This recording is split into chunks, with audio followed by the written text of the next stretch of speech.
au bord d'un boat sur le lac Tanganyika.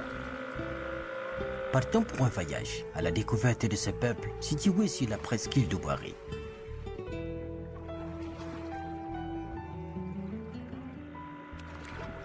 À 15 km de la ville de Baraka, la presqu'île de Bouari se serait formée lors des manifestations tectoniques ayant affecté le système des rifts est-africains.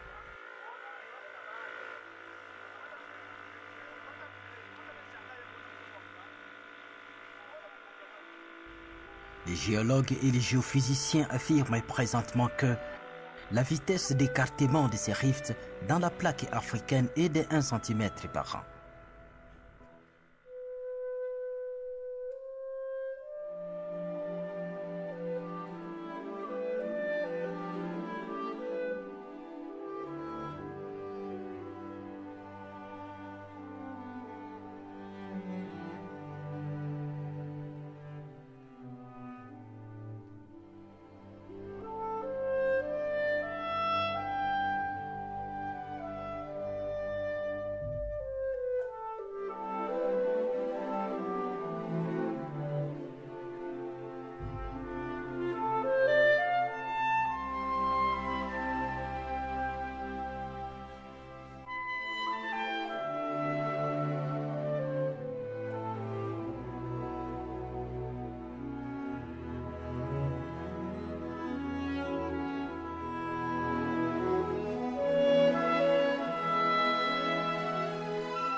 Nous voilà assommés. Il est 18h30, heure locale, dans le village royal du groupement d'Oubari.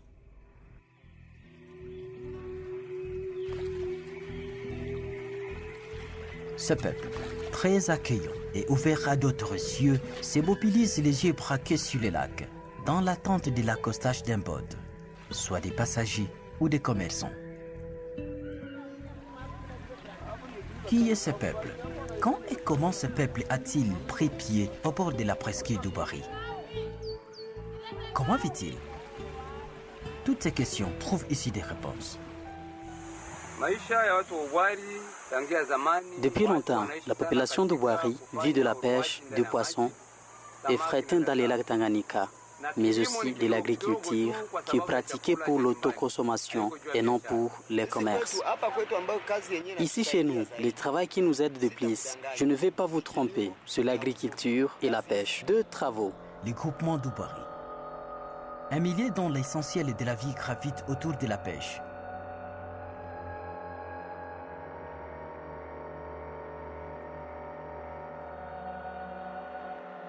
Cette presqu'île a depuis longtemps impressionné de nombreux explorateurs voyageurs, découvreurs et chercheurs dans sa configuration physique.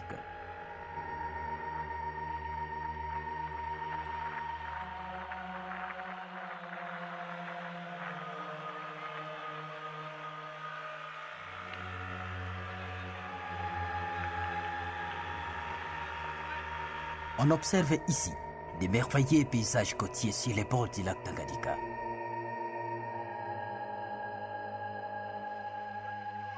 Des très belles et puissantes montagnes comme Mwanzalulu et Mizimu.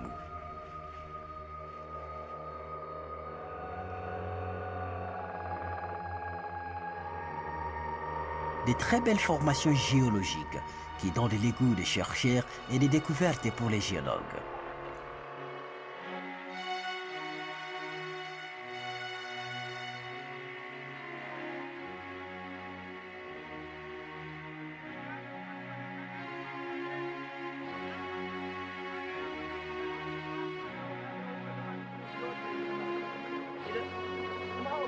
Ici, non loin de la péninsule d'Oubari, appelée Rassi.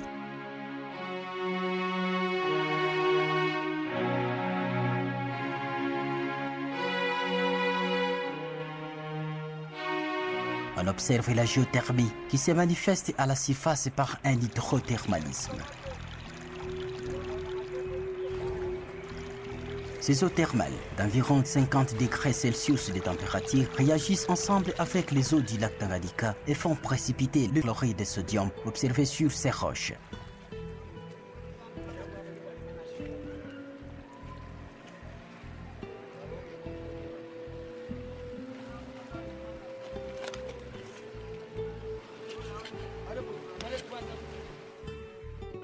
En cas de carence de ce sel iodé sur les marchés du temps, la population d'Oubari se sert de celui-ci, non traité pour sa cuisine.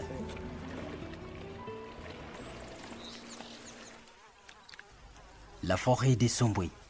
Une forêt qui a toujours hébergé plusieurs espèces végétales et animales constitue un très bon cadre à Oubari pour le tourisme et le développement des espèces.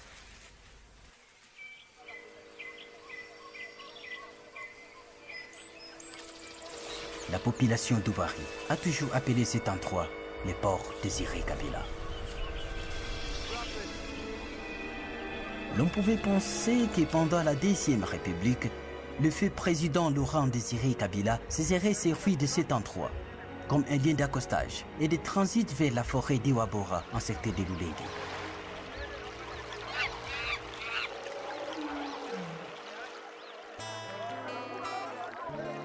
La population d'Oubari, comme partout dans le territoire de Fizi, a développé plusieurs techniques de pêche.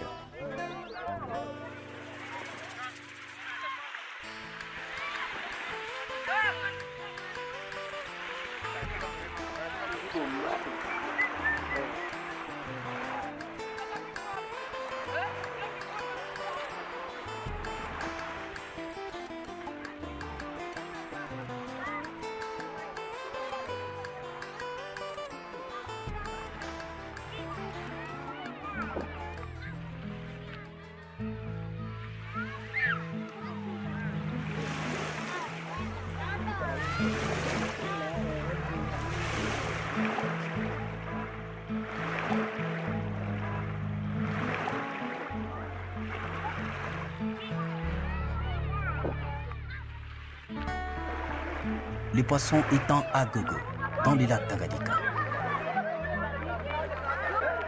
Ce type de poissons qui sont pêchés pendant la nuit avec des lampes tempêtes ou des projecteurs. Dans d'autres coins du territoire, la pêche s'effectue toutes les journées et pendant toutes les nuits.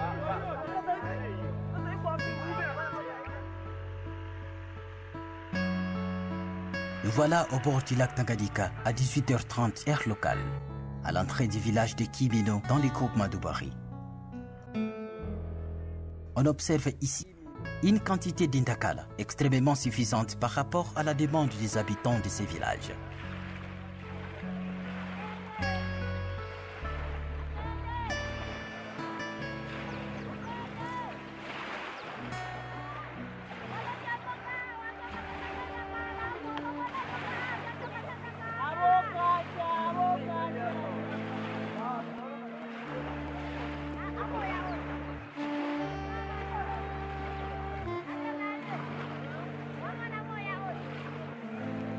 Durant toute la nuit, les hommes, les femmes, les enfants et même les militaires, tous font des va-et-vient avec des lampes, des bassins sur leur tête pour remettre sur les sables toute la quantité de poissons qui a été pêchée pendant la journée.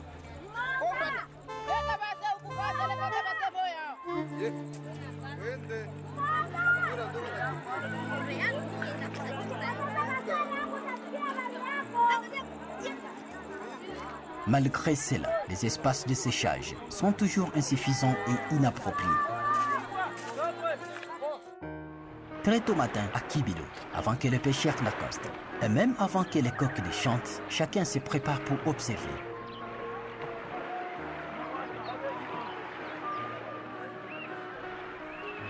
Qu'adviendra-t-il ce matin lorsque les pêcheurs apporteront une haute quantité suffisante d'indakala sur la plage?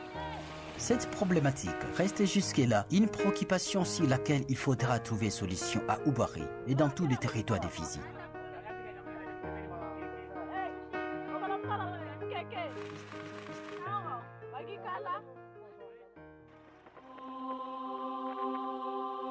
Depuis fort longtemps, la province du Sud Kivu, tout comme le territoire de Fizi, connaît des problèmes de cohabitation entre les populations autochtones. L'une des ethnies les plus controversées de cette partie de la République est celle des Banyamulenge.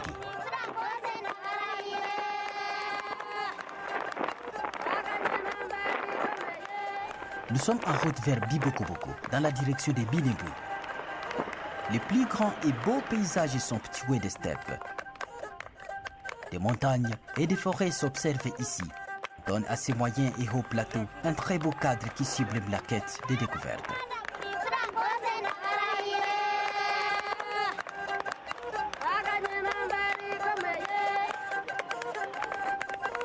Partout, les peuples Munyamulenge s'installent dans le territoire de Fizi. Et même en dehors de celui-ci, ils n'ont jamais oublié ou abandonné ses coutumes, et surtout celles de l'élevage. C'est un domaine uni depuis nos ancêtres et les ancêtres de nos ancêtres. Depuis l'état passé, l'élevage a été incarné comme notre culture caractéristique. Mon père est né et il a rencontré son père est éleveur depuis nos ancêtres. Et donc, il faut conclure seulement que tous ces tous-ci sont des éleveurs. Les grands troupeaux de pâturage de ces peuples dans les territoires de Fizi s'observent ici, dans le secteur de Tanganyika, dans le secteur de Lulenge et dans le secteur de Mutambala. Les bétails peuvent sortir de la bergerie très tôt matin, à la recherche de la survie et rentrer le soir. Signalons que chaque matin, avant que les bétails ne partent au pâturage, les bergers s'occupent d'extraire du lait.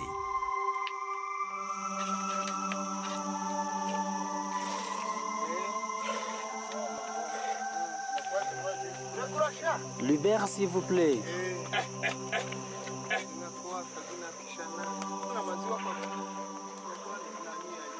Pourquoi avant tout vous laissez d'abord le petit allaiter? Oui, il faut que le petit allaite pour que nous extrayons du lait. Si j'extrais à l'absence du petit, je ne peux rien avoir. Je profite comme elle allaite ce petit.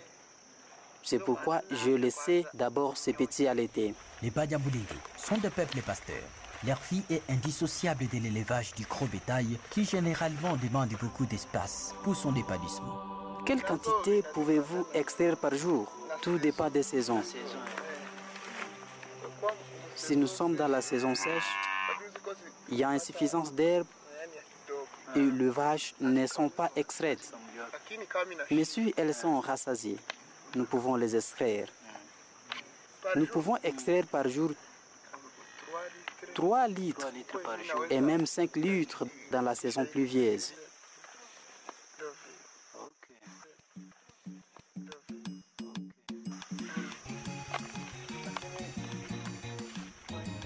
Pour tous les autres groupes tribaux en territoire de Fizi, les mariages intertribaux sont très courants, excepté les Banyamulenge.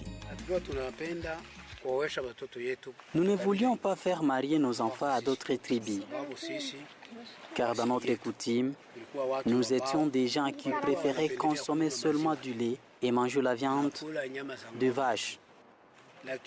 Mais la viande d'autres animaux, non. Et notre mode de vie est contraire à celui d'autres tribus. Et avec ça, nous envisageons seulement faire marier nos enfants entre nous. En plus de cela, c'est à cause des vaches. Parce que dans notre culture, la dot se lève à 10, 7 ou 8 vaches. Alors celui qui n'en a pas, nous ne pouvons pas le faire avec des chèvres. Notre coutume ne le permet pas. Nous ne pouvons pas le faire avec de l'argent non plus. C'est ça notre coutume. Mais cette culture commence à changer car les gens commencent à voyager dans d'autres pays. Ils se développent en vivant maintenant dans d'autres pays. Mais quand nous sommes ici, la fille est une richesse. Quand tu as un enfant fille, c'est-à-dire tu as des vaches. Mais aujourd'hui, on ne le fait plus marier. Elles se choisissent elles-mêmes de marier. Auparavant, c'est nous-mêmes qui choisissions à leur place. Même chez un handicapé, la fille devrait partir se marier. Il suffisait que son époux ait des vaches. Mais aujourd'hui, ce n'est plus le cas. Elle est partie ou élevée par mariage précoce.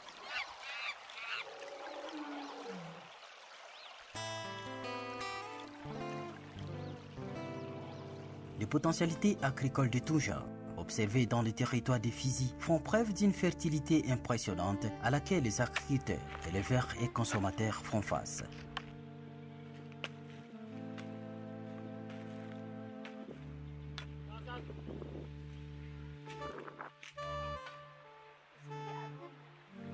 Pour ne pas cacher la réalité, les produits agricoles à vocation industrielle comme le coton qui n'existent plus pour le moment, les cafés Arabica et Robusta sont cultivés dans quelques coins du secteur de Tanganyika et dans tous les Lulengui.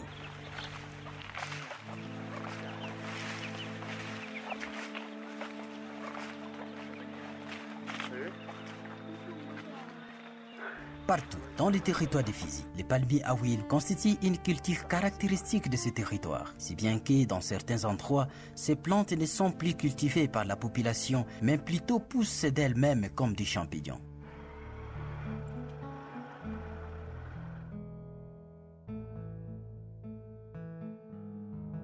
En observant cette plaine d'environ 8 km², celle-ci constitue présentement dans le secteur de Tanganyika l'un des plus beaux cadres à Fizi pour se familiariser avec la culture des palmiers à huile.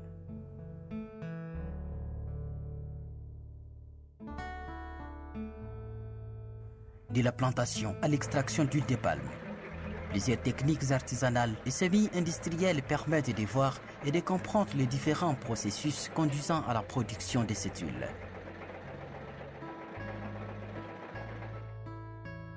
Pour les procédés artisanaux, les bikachi, bien mûris, sont cueillis, transportés jusqu'au lieu de stockage où ils seront décomposés.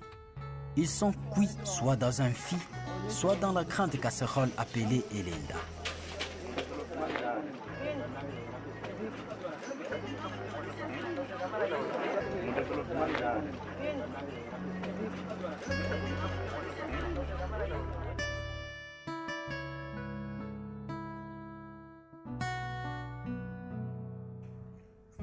Après cuisson, les bikatis sont mis dans ces moulins mécaniques, utilisant la force musculaire pour séparer les noix de palme et les écorces en y extrayant la première qualité d'huile appelée localement kapitambeli.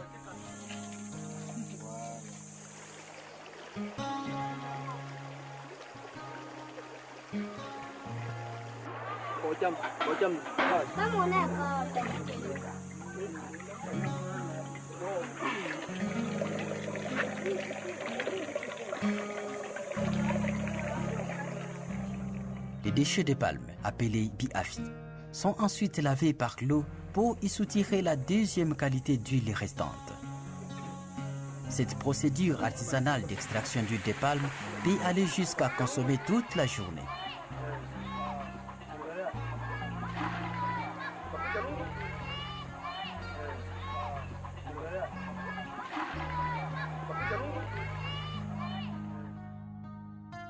Pour les procédés semi-industriels, après cueillette et cuisson des bikachi, ces derniers sont mis dans ces mortiers électromécaniques.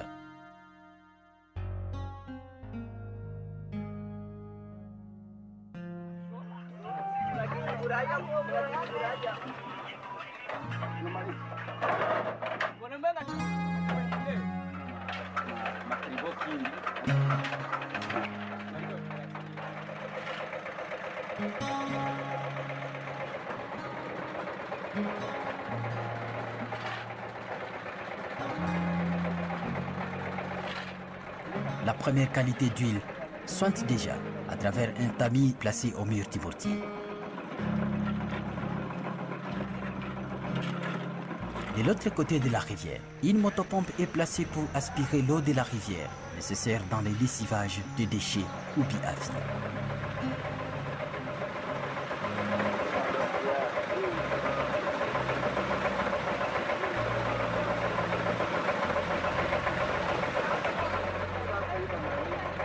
Cette technique semi-industrielle utilisée ici, dans la palmeraie de Kenya, permet de gagner non seulement le temps, mais aussi une quantité suffisante d'huile concentrée dans les palmes. Le premier procédé d'extraire de l'huile se vérifie son champ. Sur les palmiers à huile sont déjà mûris. Puis on les coupe, puis on les déclasse avec les saletés. On les amène ici à la machine où ils sont cuits. Là, nous avons des filles pour les préparer. Les propriétaires amènent ses propres charbons. Nous, les travailleurs de ces moulins, nous nous occupons de préparer et amener le palme de jacouille jusqu'au mortier de la machine. C'est une machine à diesel, c'est-à-dire elle utilise des mazout. Nous attachons cette machine avec une courroie qui fait tourner les poulies et à leur tour, les poulies tournent pour permettre d'extraire de l'huile dans le palme. Cette machine ne travaille pas seule. De l'autre côté de la rivière, il y a cette motopompe. Si nous avons déjà extrait la première quantité d'huile appelée capita, nous nettoyons les déchets par l'eau au moyen de la motopompe. Après avoir aspiré l'eau, elle va justement dans des chambres où elle est canalisée. Après des heures, l'huile monte maintenant au-dessus de l'eau. Puis on apprend le respire pour récupérer cette huile et on les met dans les fils pour la cuisson afin d'obtenir une autre huile propre. Dans les fils, on rencontre encore les déchets. L'eau et l'huile sont séparés les uns au-dessus des autres. Dans tous les deux cas, l'huile de palme est produit et soit utilisée pour l'autoconsommation, soit pour la vente sur les marchés locaux. Au regard de la fertilité du sol, privilégiant la culture des palmiers à huile sur le territoire de Fizi. Pourquoi donc Fizi ne parvient pas à produire suffisamment d'huile de palme pouvant servir toute la province et même toute la République? Cette question reste jusque-là une préoccupation pour tous.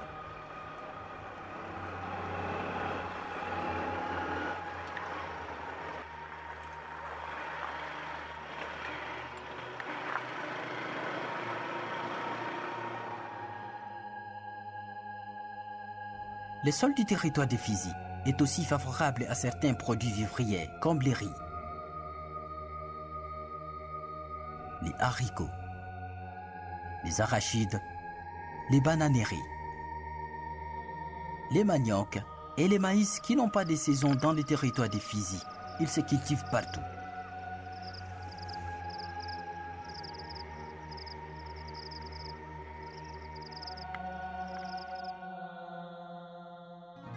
Partons pour un voyage à la recherche des sites agricoles présents dans les territoires de Fizi. Cette route reliant le village de Katanga à celui de Kitete dans le secteur de Mutambala.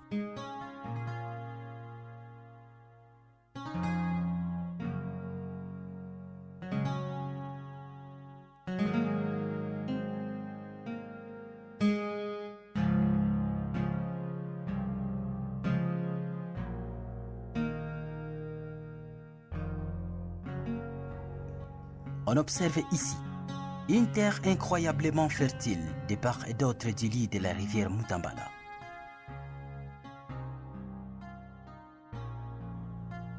La plaine de Kitete, située à 12 km du village de Katanga, au sud-est de la ville de Baraka, peut contenir environ 2000 hectares d'espace cultivable. Tous les 2000 hectares ne sont pas cultivés. C'est un petit espace seulement que cultivé. Une grande étendue est inexploitée. Et cet espace bénéficie de l'eau de la rivière Mutambala et d'autres petites rivières. À certaines périodes, cette plaine est inondée et le niveau d'eau augmente. Le lit de la rivière est débordé de fois l'eau arrive ici. Et certaines maisons au bord du lac Tanganyika se démolissent. Et toute cette partie inondée, on y cultive du riz. Partons de la configuration physico-chimique du sol. Sa fertilité permet que chaque année, la plaine de Kitete produise énormément de maïs.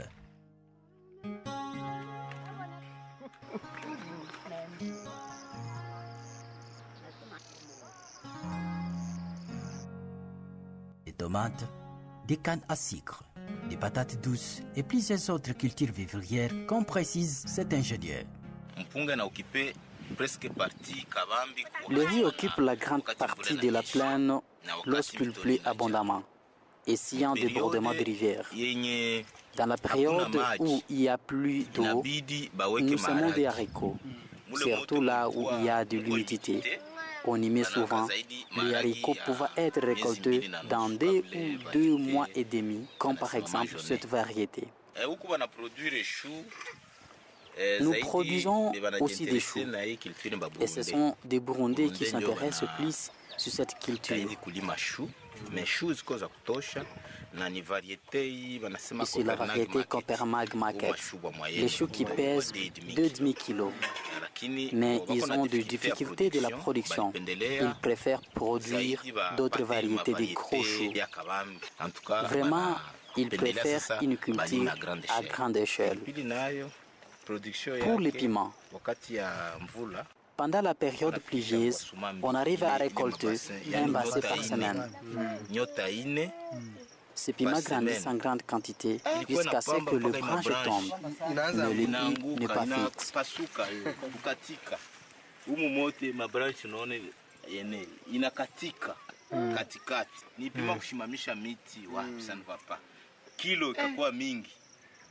Manake hii unavuna karibu nusu ya basi. Kienda tena pale unavuna atuka. Mais haikukuwa na bei. On fixait 4 piments à 50 francs. Nous vendons aux gens de Baraka. C'est un essai, il y a 2 variétés, celui-ci et celui-là.